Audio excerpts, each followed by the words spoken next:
terpuruk banget sampai hutang ke bank itu banyak sekali dengan agunan pabrik, rumah, semuanya diagunkan sampai rumah mau disita, pabrik mau disita. Tuh suatu saat itu saya yang benar-benar ditinggal sama tukang jahit gitu pada saat lagi peak season, kerjaan diburu-buru karena mereka merasa bahwa kita butuh, benar-benar harganya nggak cocok, ya mereka kabur aja gitu. Sama sekali saya nggak ada tukang jahit di pabrik gitu. Jadi pabrik tas HRG di bawah kepemimpinan Ibu Pipi dan saya telah mendapatkan penghargaan dari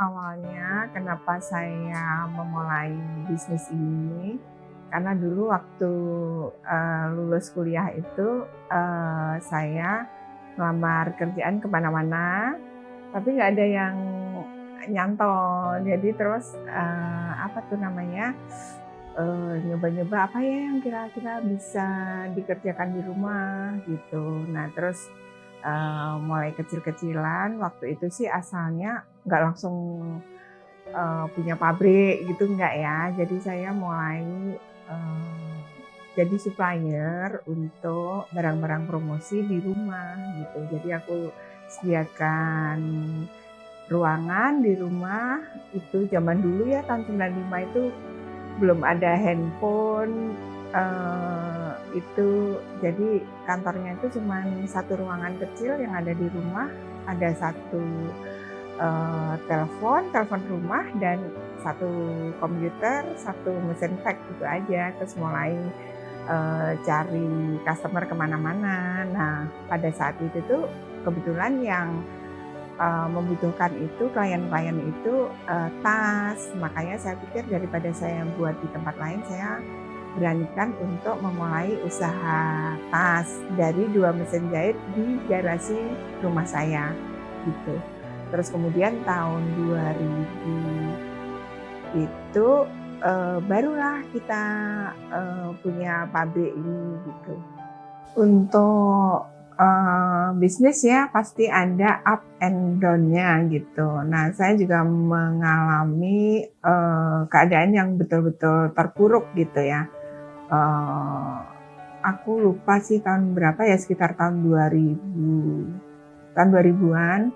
Itu mungkin karena mismanagement, terlalu banyak expand dan kemudian ditipu juga banyak orang katanya mau investasi gitu, tapi terus malah akhirnya modal kita keserap di situ gitu. Jadi yang betul-betul kita tuh terpuruk banget sampai hutang ke bank itu banyak sekali dengan agunan pabrik, rumah, semuanya diagunkan sampai rumah mau disita, pabrik mau disita gitu. Tapi dari situ saya belajar banyak bagaimana caranya membangun bisnis dengan lebih hati-hati. Nah dari situ tuh saya mulai recovery dan berusaha bangkit dari keterpurukan itu, karena pada saat itu saya merasa bahwa saya single parent, saya pengen membuktikan bahwa saya bisa menjadikan anak-anak saya menjadi orang yang berhasil dan sukses gitu. Untuk itu dari situ mulailah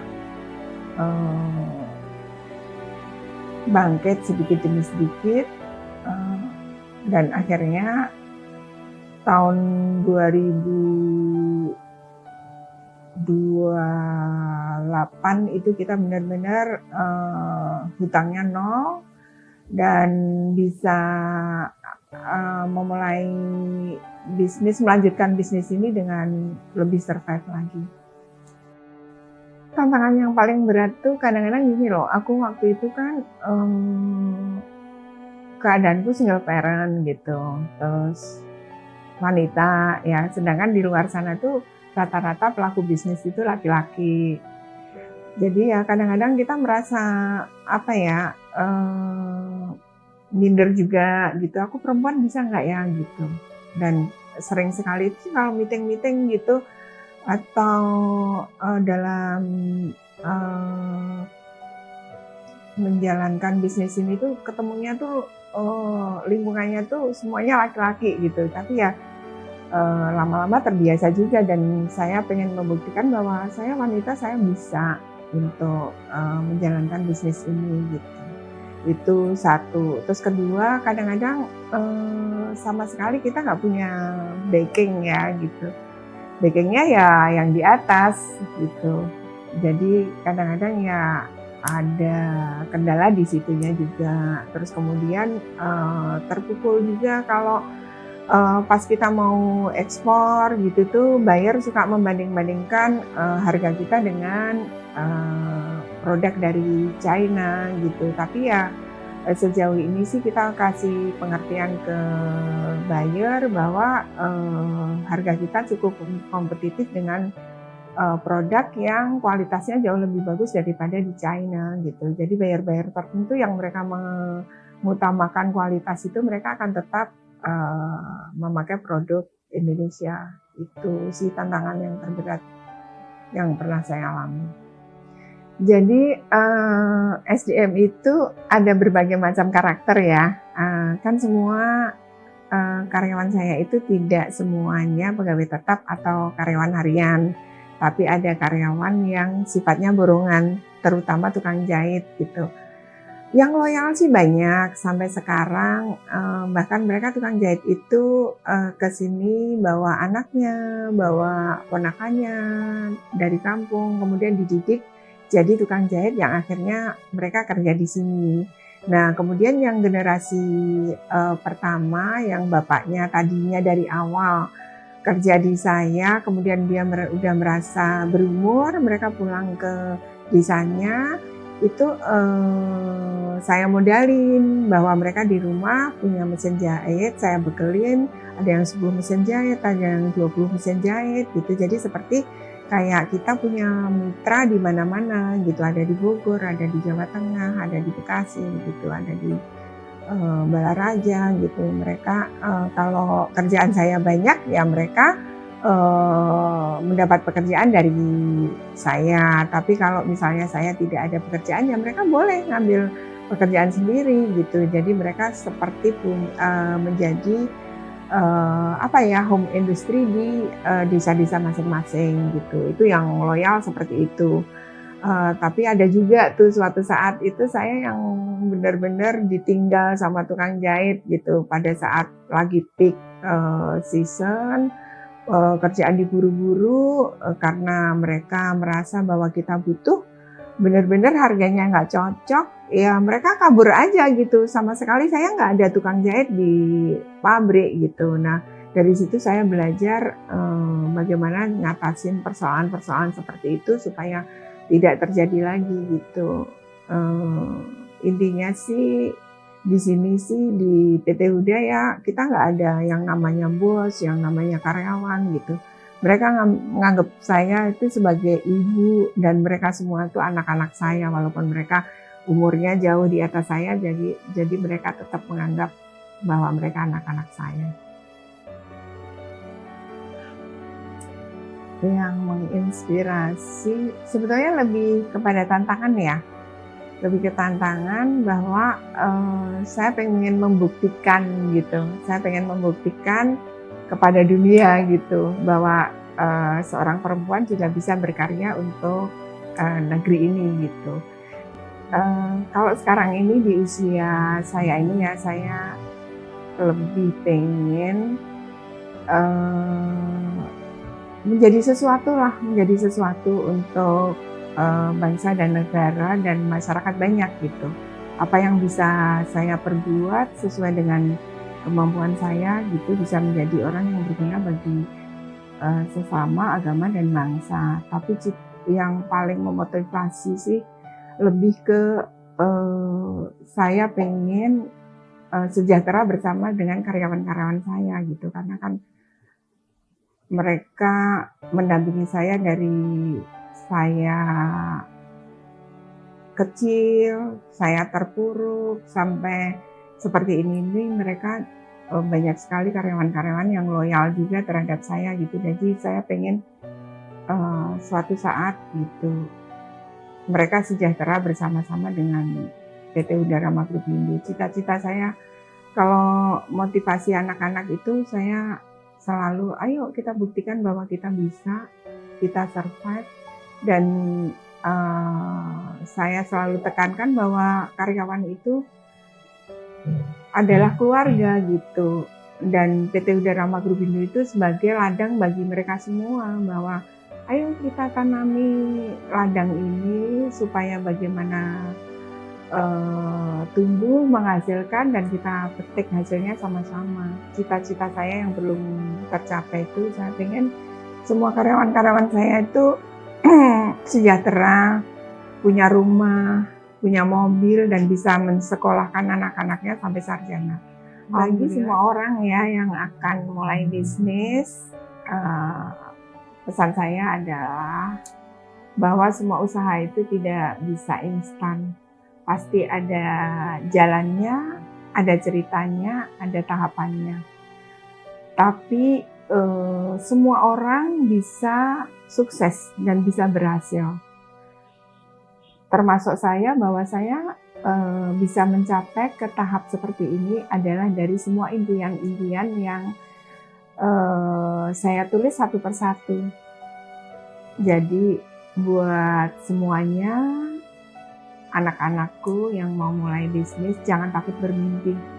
Karena usaha itu akan bisa diraih dengan mimpi yang apa yang kita yakini bahwa itu akan berhasil. Setinggi apapun mimpi kamu, sehebat apapun itu, jangan takut bermimpi. Karena semua kesuksesan itu awalnya dari sebuah mimpi. Dan kedua, kalau mau berhasil harus jujur dan bertanggung jawab.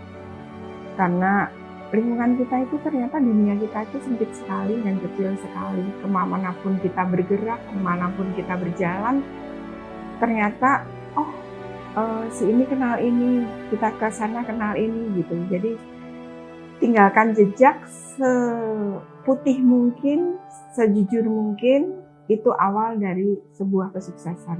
Kalau kita jujur, jangan takut bahwa semuanya akan mudah dan lancar.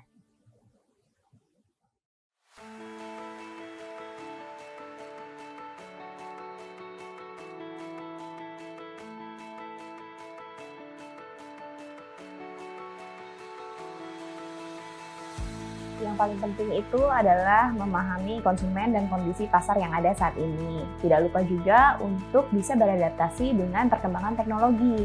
Contohnya menerapkan aplikasi-aplikasi baru, atau bisa juga dengan AI. Jadi kita memanfaatkan teknologi tersebut untuk kemajuan bisnis kita. Juga tidak menutup kemungkinan untuk berkolaborasi dengan bisnis-bisnis yang kompeten dan relate dengan bisnis kita. Contohnya adalah bekerja sama dengan creative agency seperti Gaga Studio yang membantu kami dalam memproduksi foto produk dan creative content lainnya. Tidak lupa juga menerapkan CRM untuk meningkatkan engagement kami dengan customer-customer kami. Karena bisnis kami ini sistemnya adalah B2B, jadi mostly customers kami itu adalah corporates, business owners, dan entrepreneurs juga. Jadi metode yang kami gunakan saat ini adalah tentunya dengan uji pasar, kemudian analisis perilaku konsumen, juga analisis tren yang sedang berjalan saat ini. Value yang ingin kami berikan kepada customers kami adalah kami ingin memberikan produk yang dengan kualitas tinggi serta after service yang sangat baik. Karena hal itu tidak dimiliki oleh banyak manufacturer di Indonesia. Jadi produk yang kami berikan kepada klien kami itu memiliki durability yang lebih lama, sangat baik, dan bergaransi. Fabritas HRG di bawah kepemimpinan Ibu Piti dan saya telah mendapatkan penghargaan dari Kementerian BUMN sebagai supplier atau vendor terbaik pada tahun 2024. Juga telah dipercaya oleh banyak instansi-instansi pemerintahan dan perusahaan-perusahaan besar multinasional sejak tahun 1998. Founder kami, Ibu Pipi, pernah menjadi one of the winners of EY Entrepreneurial Winning Women. Juga beliau pernah menjadi salah satu dari 10 wanita yang sangat berpengaruh as a woman entrepreneur.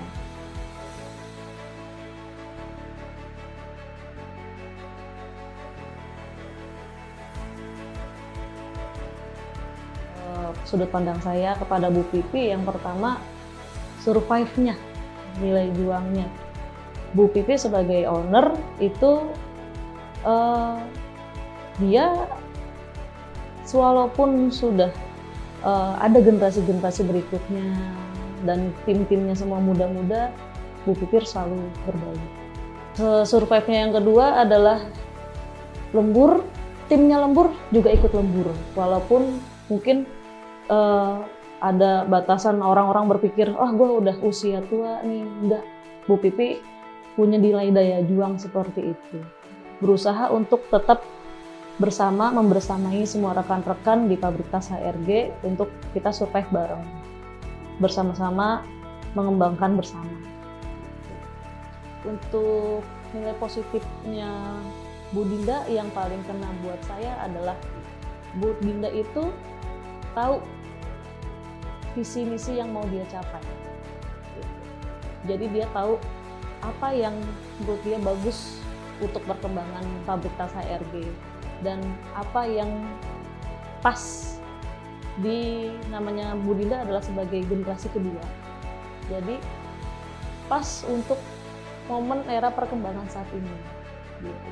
Jadi pabrik tas HRG selalu bisa lebih berkembang mengikuti perkembangan zaman itu dengan touch-nya Bu Dinda. Itu yang menurut saya sebuah nilai positifnya Bu Dinda. Seperti itu. Pipi adalah seorang pemimpin yang humble. Beliau dalam bidang pekerjaan sangat detail sekali. Apabila ada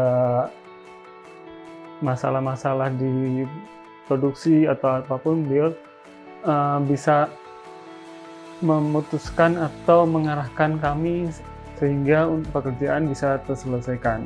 Nah, saya sendiri kagum terhadap beliau, seorang perempuan entrepreneurship yang mampu menjalankan bisnis sebesar ini dan dalam berjalannya waktu semakin hari semakin meningkat. Ibu Adinda, Ibu adalah sosok pemimpin yang tegas dan mempunyai ide gagasan yang sangat luar biasa, sehingga dalam perkembangan zaman tren-tren selalu diikutinya. Produk-produk yang dikeluarkan selalu inovatif dan sangat mengikuti perkembangan.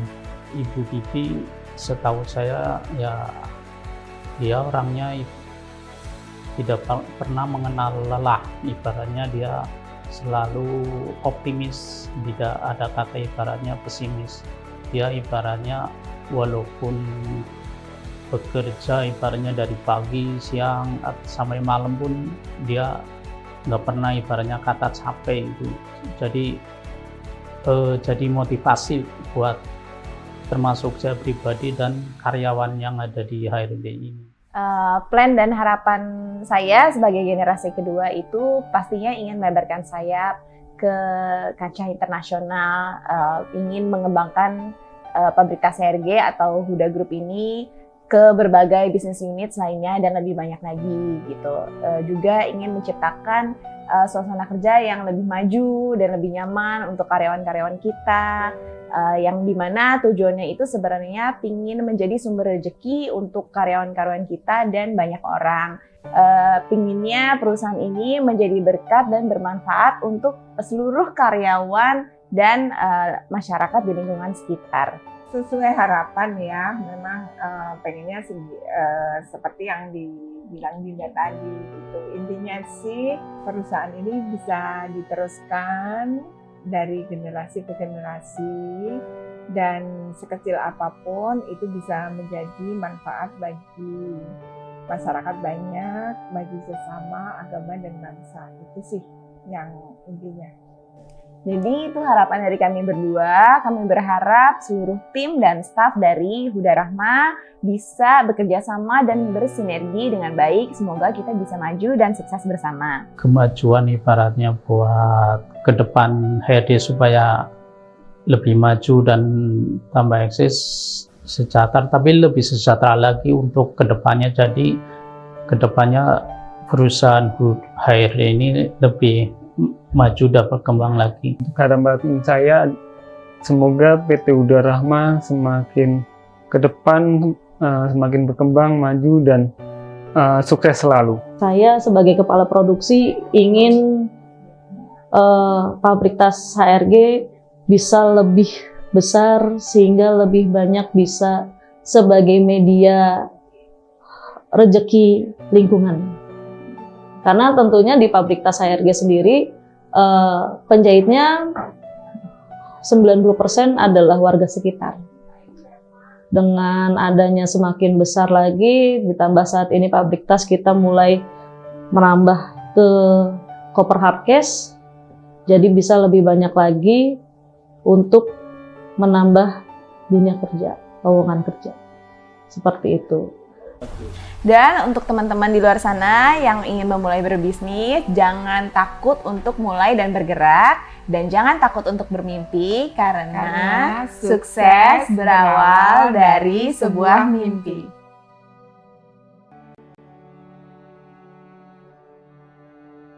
Alhamdulillah sih karyawanku yang dari tahun 95 sampai sekarang masih ada banyak gitu. Ikut aku dari 2 mesin jahit di rumah itu ada gitu. Tapi masih ada. Masih ada. Bahkan tukang pun mereka dia juga udah dari generasi ke generasi gitu ikut saya, sampai yang anaknya, ponakannya ikut sampai di sini.